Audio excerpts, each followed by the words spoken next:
And obviously, since we haven't received apologies, but with any notice from any members to delegate authority? No. Nope. Okay. Declarations of interest. Any members of relevant interest to declare? Nope. I have one declaration to declare. I'm a member of the Commonwealth Parliamentary Association, which will refer to an item on Chairperson's business as we come through. Any other declarations of interest? Okay, thank you. Moving on to the next item on the agenda, Chairperson's business. First item is COVID business support. The committee is asked to note in tabled items ministerial correspondence relating to financial assistance for the hospitality sector following new COVID restrictions. The Minister advises that he is to bring the relevant legislation forward in breach of the 21-day rule in order to provide $40 million of additional support to affected businesses quickly. Members will have noted press reports in respect of delay to these payments. The committee wrote last week seeking clarity as to how the money was to be dispersed. Is the committee content to agree that we forego the usual SL1 process and ask the Department to bring forward the necessary legislation as expeditiously as possible so that businesses will receive their payments sooner rather than later? Are we agreed to that? Yes, Mr. Chairman. Go ahead, Jim. Slight disappointment. I raised this last week. Slight disappointment. Instead of the 10th of January, that's now been moved forward to the 17th, when businesses can register. The fact that we haven't as yet had the legislation, I don't think really matters, because I understand he can apply retrospective approval to the payments. The hospitality sector's had a really rough Christmas and is having a really bad New Year as well. So slightly disappointed that there's been a week's delay, and I really do hope that's it, that it will start to roll out from the 17th to give businesses, hotels, entertainment venues and restaurants some relief from what has been a truly awful situation for them. Okay. I think maybe Matthew. Matthew, do you want to come in? I do want to echo that, because I think it is important that we establish precisely when hospitality businesses are going to get the support. As Jim well said, they have. The impact so far of Omicron has been possibly in business terms slightly less overall than we may have feared, but it's been very concentrated on the hospitality sector. They were promised support and they haven't had it. So, I wonder if it's worth the committee writing in order to find out. Yeah, I'd support that, because they're now moving into the very lean period of January, February, early March, where there's very little income and all overheads. So they desperately need that money within that period. Agreed. Are we content, committee? Yeah. Agreed. Sir Pat, you want to come in? Hello, can you hear me all right there, Chair? Pat. Yep.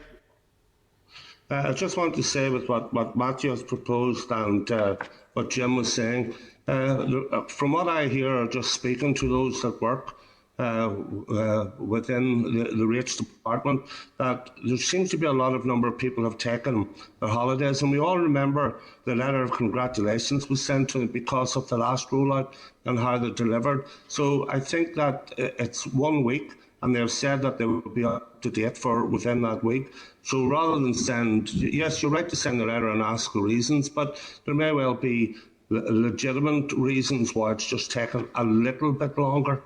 Thank you. Okay, thanks very much, Eddie. But we're agreed to write. Okay, thank you. Next item of Chairperson's business. You will notice from the media discussions between the Department of Finance, who decided that they weren't going to agree to planting any of the trees to mark Her Majesty's Platinum Jubilee in the grounds of Stormont, even though that other parts of Northern Ireland are so doing.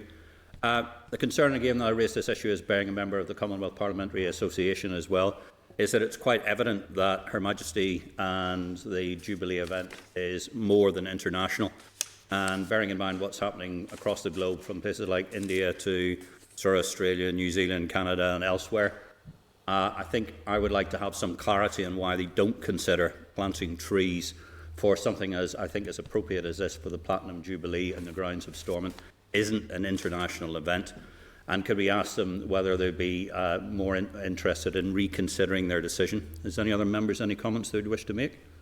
Mr. Chair, I would certainly certainly endorse what you say. It's exercise in extreme and demeaning petulance on behalf of the Minister. Patently is an international event, and yet we have this disingenuous attempt to pretend it doesn't meet policy. So I would certainly support that. Indeed, I would suggest that we write to the Minister urging him to reverse the decision so that this matter can be dealt with as it needs to be dealt with, by recognising the significance of this event for many over whom he presides as Minister of Finance. Thank you. Keith? Yeah, just to support Jim and your own comment as well, Chair, that I would support that. And I think he needs to reverse the decision and look at his own policy again. And it's clear it's an international event, so there's no mistake in that point of view. So I would be supportive of that letter from the committee. Okay. Jim? Even if we apply the strict international criteria, Her Majesty is the head of state of 30 separate nations, including this one, and as part of the United Kingdom. And, there's form here that we weren't allowed to plant a rose, or how offensive that would be, or to have a commemorative stone.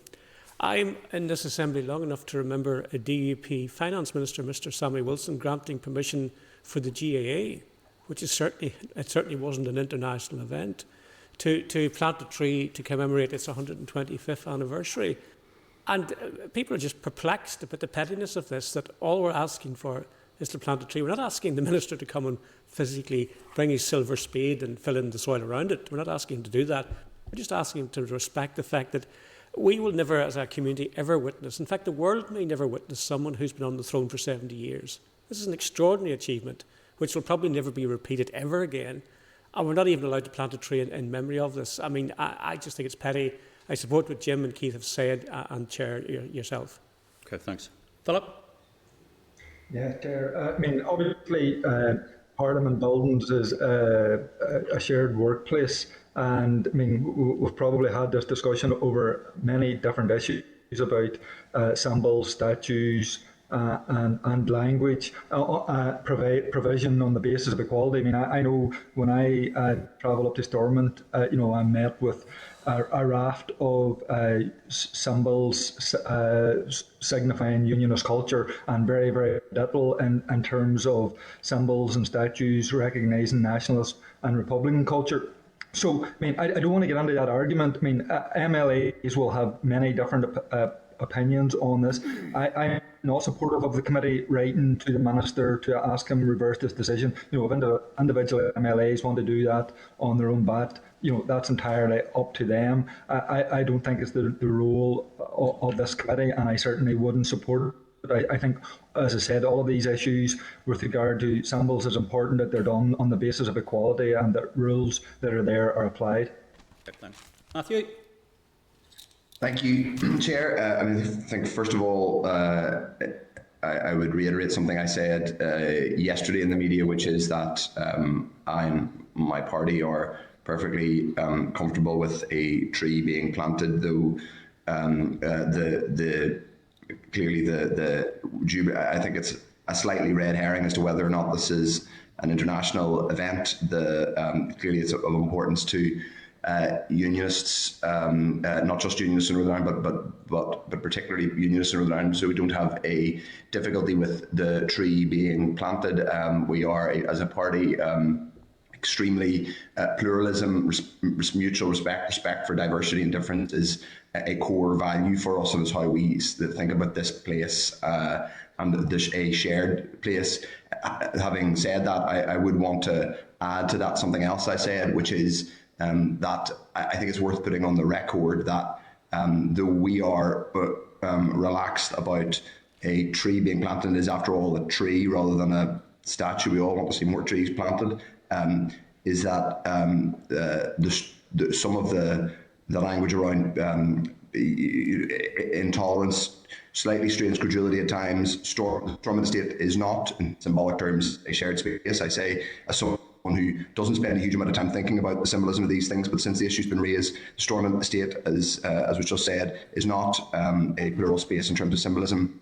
I'm joining you remotely today. The room that you're sitting in contains not one but two royal thrones. It contains a tribute to the Royal Air Force and several other symbols of Britishness. I don't have any difficulty with those, but I do slightly raise my eyebrow whenever people suggest that that somehow the Stormont is a shared space, specifically in relation to the tree. As I say, we are relaxed about that, and indeed understand why it's important to people. So happy for that to be planted.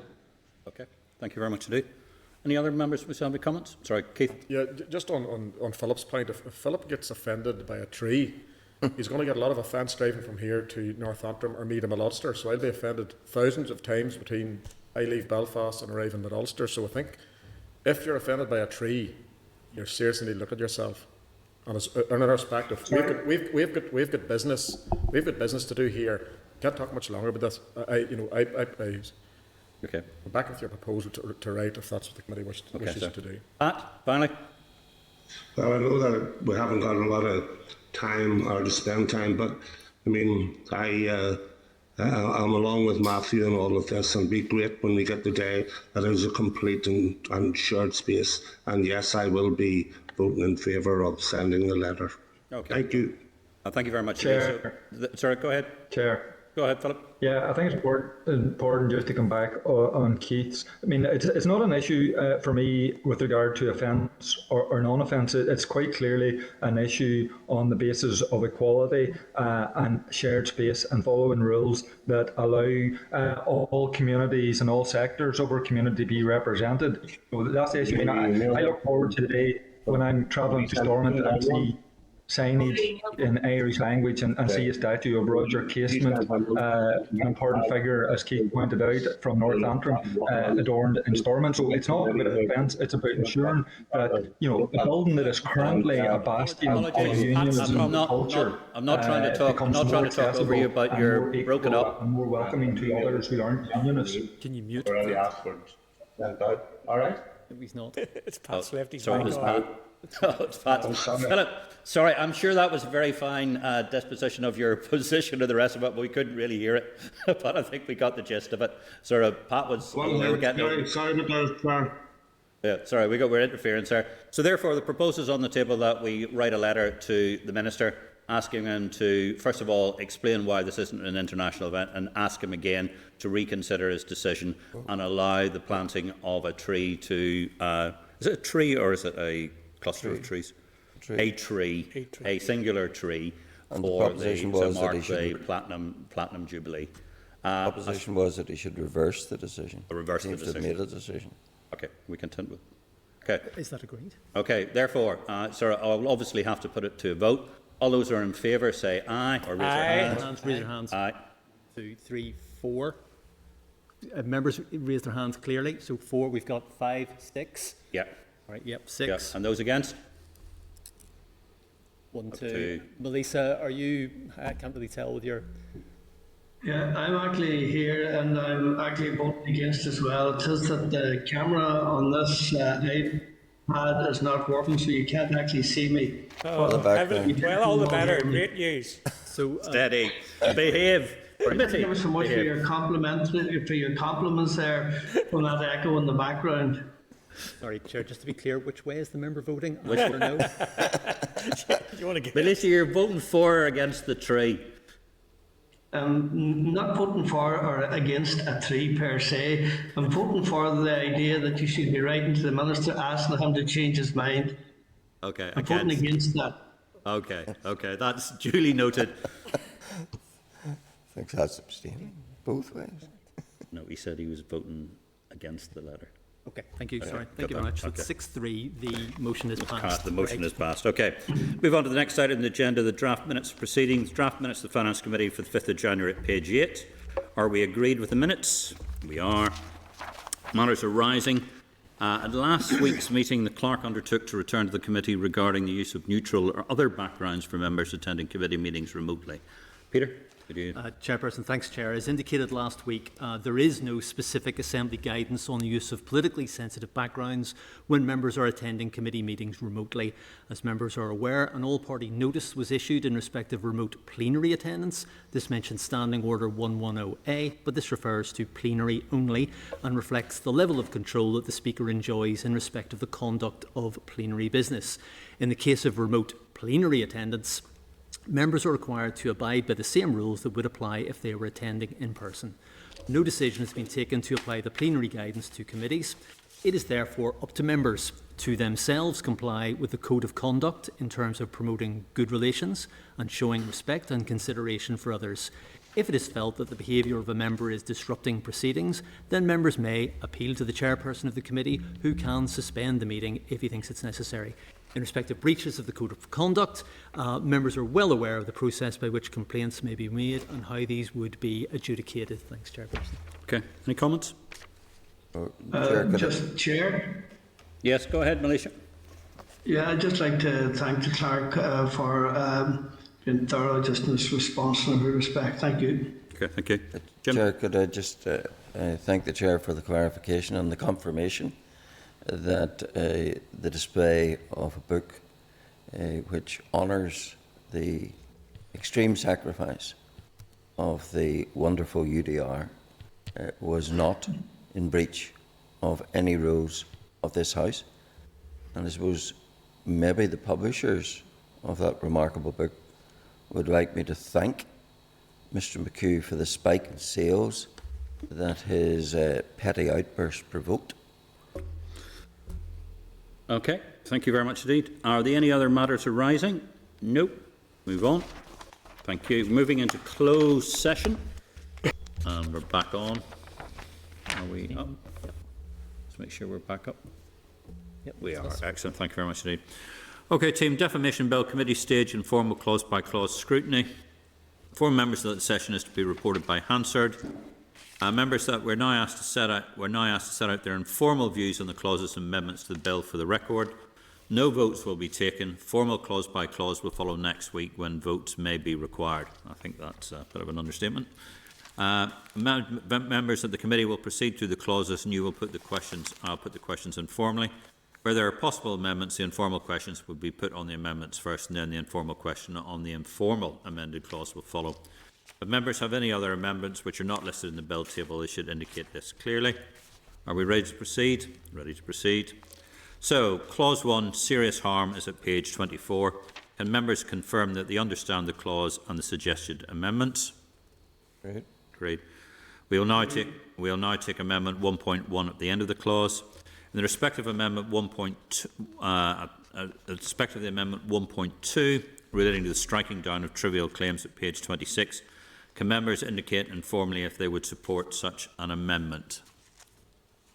I think members maybe have indicated, and keep me right here, that you're not enamoured of any of the amendments, and it's a question then about whether the clause stands part of the bill, but you're not in a position to say that just yet. Would that be fair, Chairperson? I think that would be, bearing in mind our deliberations we've had, I think that would be a suitable position where we're at. Would we be agreed to that? Agreed. Moving to Clause 2, truth, at page 30. Can members confirm that they understand the clause and suggested amendments? Agreed. In respect of Amendment 2.1 at page 30, relating to requirement for a pre-trial hearing in order to determine the meaning of words at issue, can members indicate informally if they would support such an amendment? I think we were broadly in favour in this. No, I think keep me right, I think the committee was happy enough with the clause as is, but was not bothered about the amendment. Okay. Correct? Yeah. Are we agreed? Agreed. Clause 3, honest opinion, is at page 32. Can members confirm that they understand the clause and suggested amendment? I think it's agreed.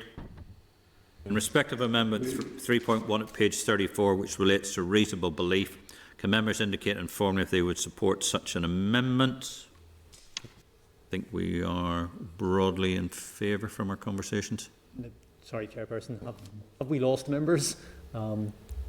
Do we know where we are on the bill table? So we're on page 34. So this is the one about honest opinion. Dr. Scott had suggested this is around social media commentators making comments based on what professional journalists had said. I think what the committee had indicated was that they were happy enough with the amendment and informally happy enough with the amendment, informally happy enough with the bill. Is that correct? Yeah, I think that's what I've in mind. Okay. If members are lost, just do indicate, because this is getting complicated. Okay, that's great. Right, we're on Clause 4, and that's on page 36. Publication of matter of public interest. Can members confirm that they understand the clause and no amendments were proposed? Agreed? Yes. Can members indicate whether they inform if they wish to oppose or support the proposition? I think, where are we on? On clause 4, sorry. Yeah. I think members had indicated informally that they were happy enough with that one, so that's publication on a matter of public interest. Still happy? Great. Okay, right. Clause 5. I think we can safely say that we're not there on clause 5 yet. So, clause 5, operators of wireless websites at page 37. Can members confirm they understand the clause and suggested amendments? Yes, we're agreed on that. Okay, I think we are. So if I've understood members correctly, Chairperson, they're not enamoured of the amendments again, and it's going to be a question of whether the clause stands part of the bill or no. Correct. For next week. Okay, agreed? Yeah. Lovely. Clause 6, peer-reviewed statement in scientific or academic journals, page 41. Members confirm they understand the clause and no amendments were proposed. We're agreed on that. I think we were agreed for content for that one to go forward. Agreed? Yep. Clause 7, protected by privileges, page 42. Can members confirm they understand the clause? Yes, we're agreed on that. Members indicate informally if they wish to oppose or support the proposition. I think we were agreed. Yes, we're happy. We're agreed to that one. Are we agreed? Happy. I have a reservation with 7.5. We have 7.5. 7.5. Okay. Clause 8, single publication rules at page 45. Can members confirm that they understand the clause? Yeah, agreed. And can we indicate informally whether they wish to oppose or support? What do we think? Clause 8. I think there were some concerns were raised around the single publication rule. I think the Sinn Féin members informally indicated that they may oppose, and others expressed some concerns. So I think it's going to be there are no amendments proposed, so it's going to be a clause stand part of the bill. Yeah, clause. Question. Agreed. Okay. Yep. Clause 9, can members confirm a person not domiciled in the UK or a member of state, as at page 47. Can members confirm they understand the clause? Yes, we do. Suggested amendments? Agreed. Yep. And our view on clause 9, I think, is broadly supportive. There was some opposition. Some opposition. From Jim. Yeah. But otherwise, okay. But there was no question really about. I think it's the typographical one, but there was another. The other amendment is really a stand part of bill bit, so we can vote on that as required. Okay. Yep. Clause 10, action against a person who is not the author, editor, etc. is at page 49. Can members confirm they understand the clause? Yes, we do. Agreed? Yes. Clause 10, where I think there is. People are undecided. Yes. I think we can safely say we're undecided. Yeah. And likewise on the amendment. Yeah, on the amendment. I think clause 11. I think we can say that we can to be trial without jury is at page 52. We can confirm we understand the clause, but I can think we are divided on this issue, so we wouldn't be coming to a position on it. Yes. Okay. Agreed. Clauses 12 to 19 deal with various topics. Can members confirm that they understand the clauses? No amendments were proposed. Agreed. And indicate informally they wish to oppose or support the proposition. The issue with commencement, though. So commencement. I think what the committee will do is I'll write to the bill sponsor today about this issue. So we can consider that next week. Yes. Okay. Are we agreed? Great. Okay. Amendment 20.1, page 59, refers to single meaning rule and bipartite proposal. We understand this. Agreed? Agreed. And I think our indication was we had no issue on that one. That they do not support it. Do not support it, No support. Okay. No support. And Amendment 20.2 refers to discursive remedies, and I think we're undecided about that. So that was a no as well, That was a no, I think. yeah. And Amendment 20.3 at page 63 refers to the review clauses. Can members confirm they understand the amendment? Yes. And I think we're, again... Some have indicated opposition, but I think possibly the majority of members will informally support. Yeah, okay. Are we agreed? Yeah. And the committee can tend to undertake formal clause-by-clause consideration of the bill next week, when members will have the first sight of the text of the bill sponsor's amendment. When do we think we're going to get them? We'll probably get them on Tuesday evening. Sorry, members, this is not usual, but the committee stage is due to end at the end of the month. So we really, next week is the only time. That's why we came back so early, so that we would have time to clear up our other business and hear from the bill sponsor. But it's far from ideal. Okay. But there we are. Okay, are we agreed? Agreed. Thank you. Thank you very much indeed. Thank you very much indeed, Peter. Thanks for the team. And if we could also send our regards to the examiner statutory rules for their work as well. Chair, sorry, is the committee also content for the clerk to write to the bill sponsor just to, well, I'll be writing to him anyway, but I'll just indicate where we are with where the committee informally is in respect of the amendments for his information. Yep, I think we're agreed on that. Thank you. Right, lovely. Moving on to the correspondence index. Members asked to note the index of 10 received items. Yeah, go ahead, Pat. The bill sponsor, as we write back and we're going through it next week, are we still within time in order to try and push this through, all things with a fair wind, within this mandate? Yeah, I think we are. Chair, the committee will hopefully will report on the 28th of January, which is the time set. That leaves just enough time for the private member's bill, so it would allow the bill sponsor a couple of weeks to get himself together for a consideration stage. It allows just enough time for all of the stages to run through, and then to allow for 1 or 2 weeks afterwards in case there's any pushback from the Attorney General or Advocate General. So there's just enough time. That's why we can't wait. Yeah, okay. Okay, if we're content, we move on to correspondence. First item of correspondence, monthly forecast outturn.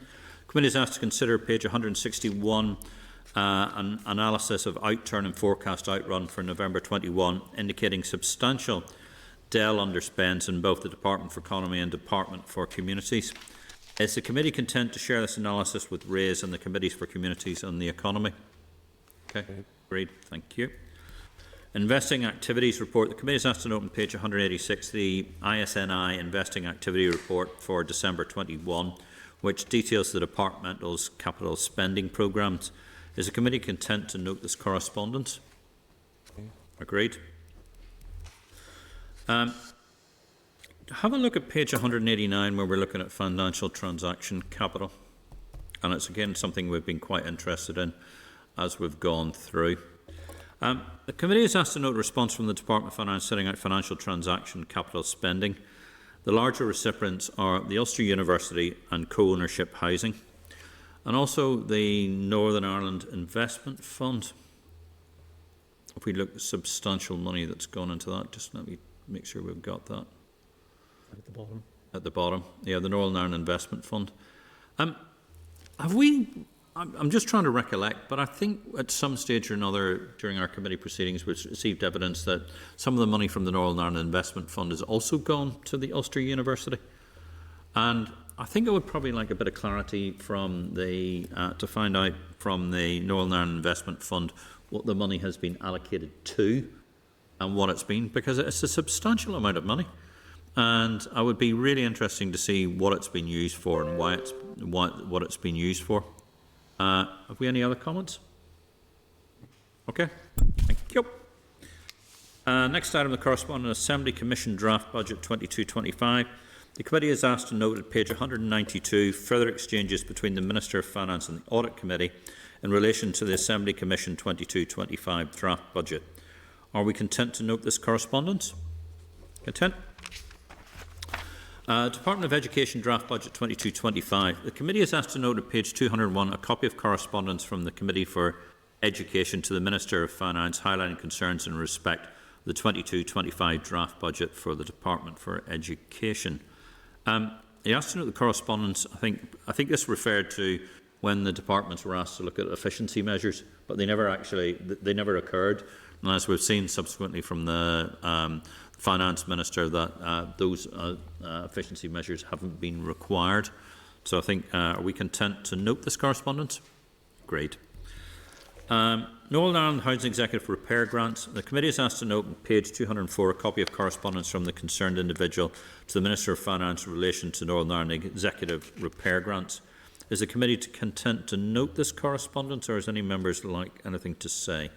Chair, should we forward that on to committees, or what's our avenue with that? Because I think Chairperson non-property services have gone back to the person in question, and so after the response appeared just today, so they're only really copying us in.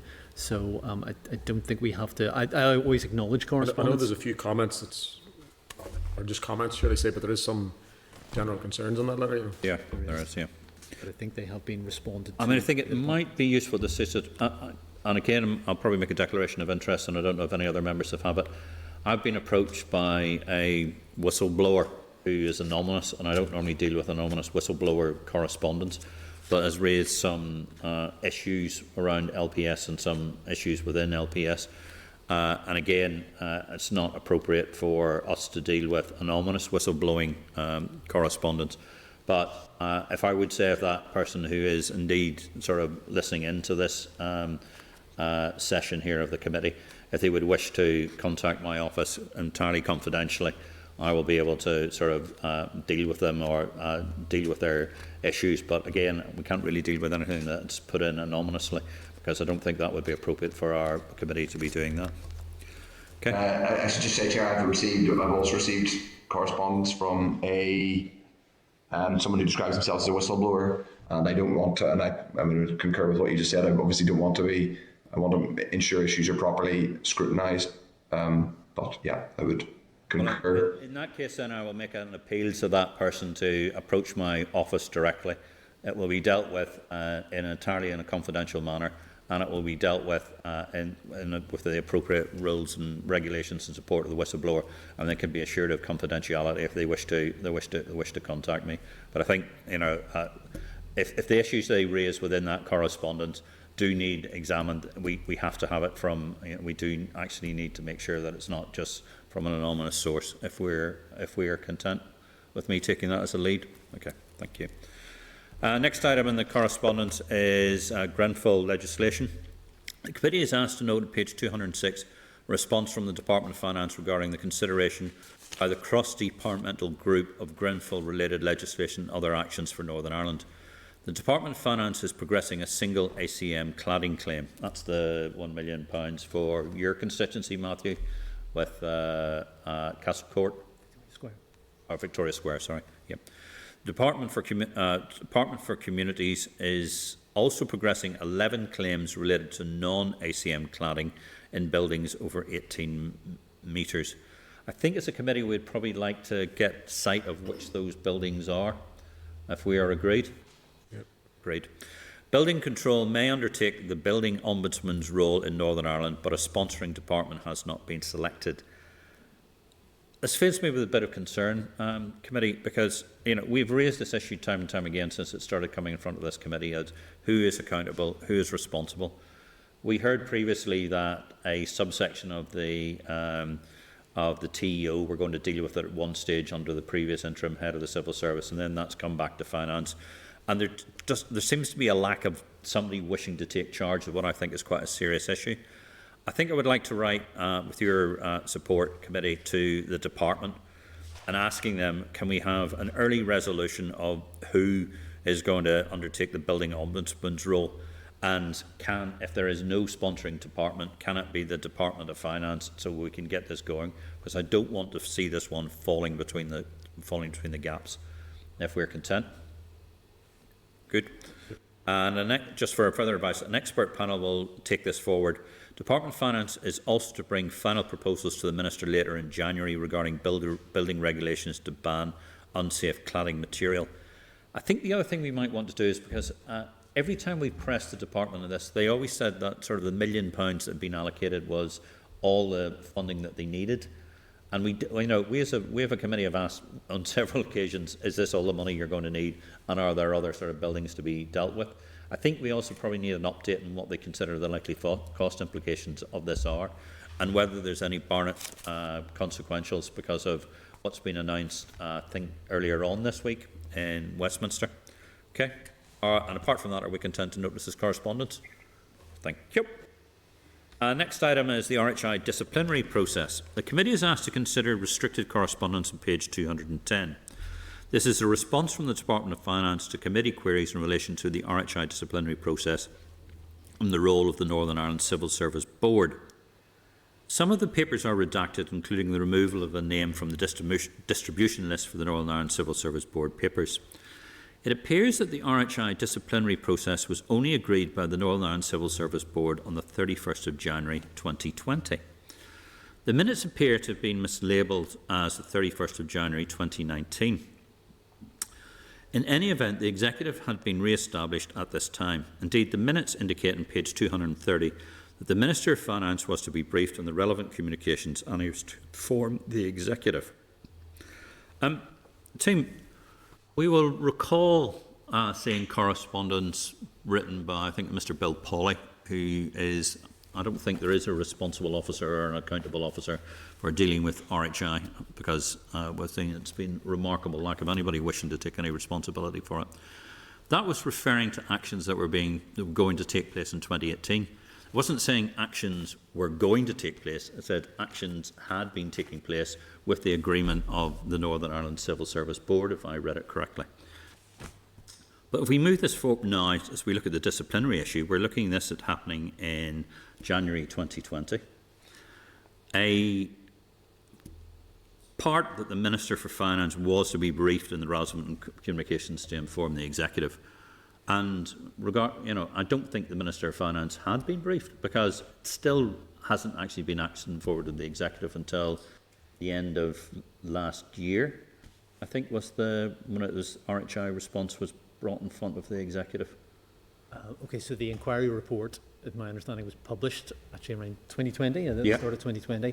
And what the correspondence we have here indicates that the adapted process was put before was considered by the NACS board 31st of January. And then there's a note which indicates that the Minister of Finance ought to be briefed on the proposed communications and that he in turn should write to executive colleagues for their information, is the information that we've been provided with. So, again, this seems to get murkier as we go through. Is the committee therefore content to write to the Department and ask whether the approval of the reconstituted Executive or the Minister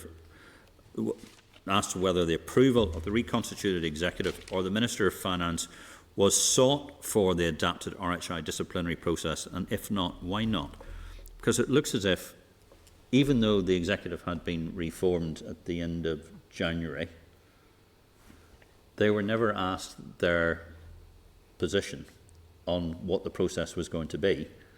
So if we go back to when we had the new head of the Northern Ireland Civil Service in front of us, and the interim PUS or Secretary for the Department of Finance, and we asked the question whether this was an example of the civil service marking its own homework.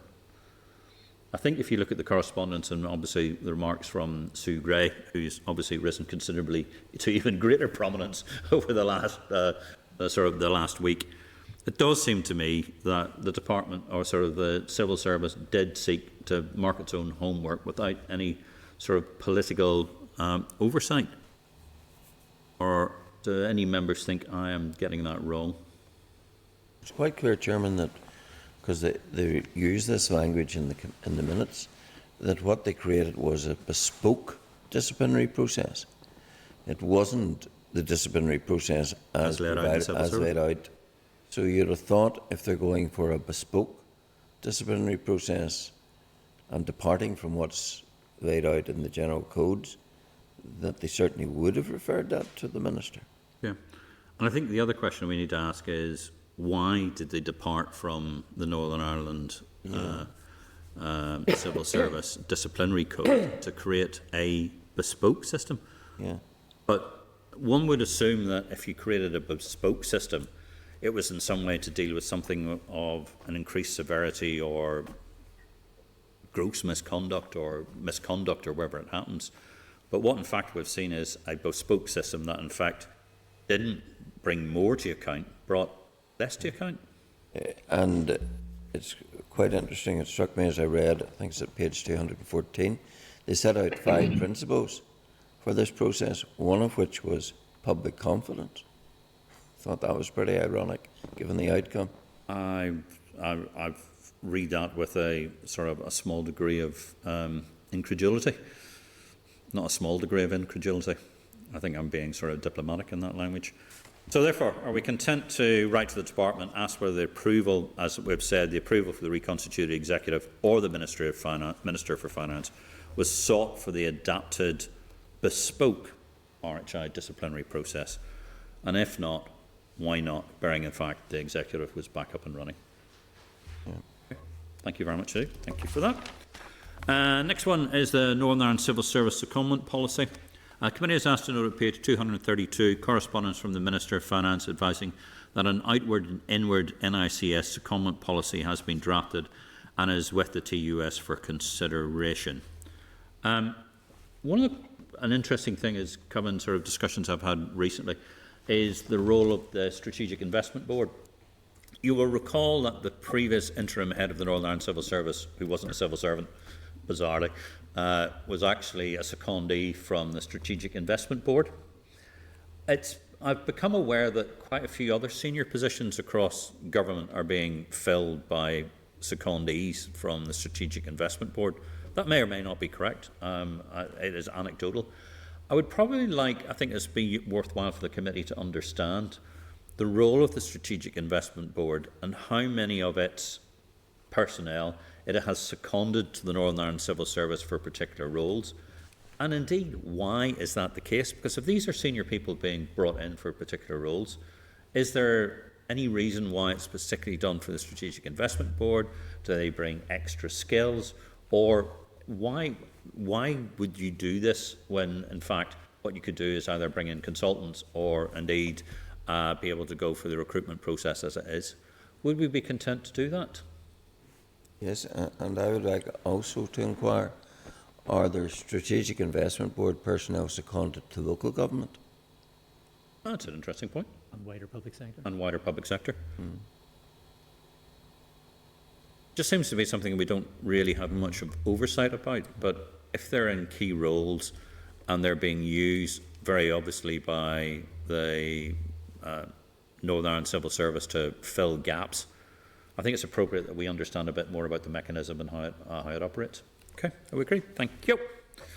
Moving on to the Lay Observer Annual Report. The committee is asked to note at page 234 the annual report of the Lay Observers for Northern Ireland 21-22. This includes reports and complaints relating to solicitors. As members are aware, legislation is required but has not been laid in order to enact the role of the Legal Services Oversight Commissioner, which would include barristers. The complaints largely relate to a limited number of firms. The report indicates that the level of complaints against solicitors remains low.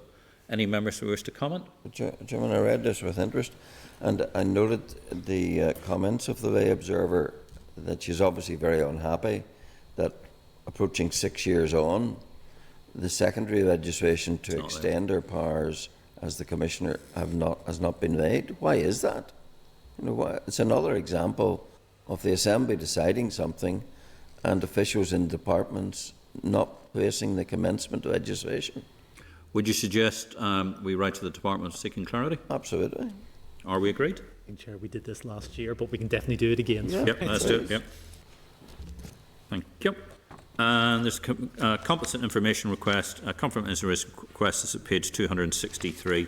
Is the committee content that the request is accurate and complete record of the committee's information request? Is this agreed? Agreed. Yep. Draft forward work programme is at page 283. Members content that the forward work programme is drafted. You said something about the Fiscal Commission. We have the Fiscal Commission next week, and as well as formal clause-by-clause scrutiny. And I think the week after that, we have the Fiscal Council, hopefully, to talk about the budget. So it's just to make members aware that once we get clear of defamation, the budget then for 21-22 hits us, and then after that, immediately after that, is the budget for 22-25. So there'll be a bit to entertain members for the next few weeks. Okay, thank you very much indeed. Any other business? Yes, Chair. Go ahead, Chair. In relation to the rates revaluation legislation that's coming up next week, it's been suggested to me that there is a relevant document that has not been shown to this committee, namely a submission dated the 30th of March 2020 from the Commissioner of Valuation to the Minister Could I ask that the committee ask for sight of that document? I think so. Are we agreed? Okay. Yes, please. And obviously, we'd probably like to see that Before the debate. before the debate. Yep. Okay. Thank you. Any other business? Okay. Thank you very much indeed, team. The next meeting will be in here at 1400, and thank you very much indeed. Go. Assembly, Senate Chamber, Programme Sound. This is the Northern Ireland Assembly, Senate Chamber, Programme Sound.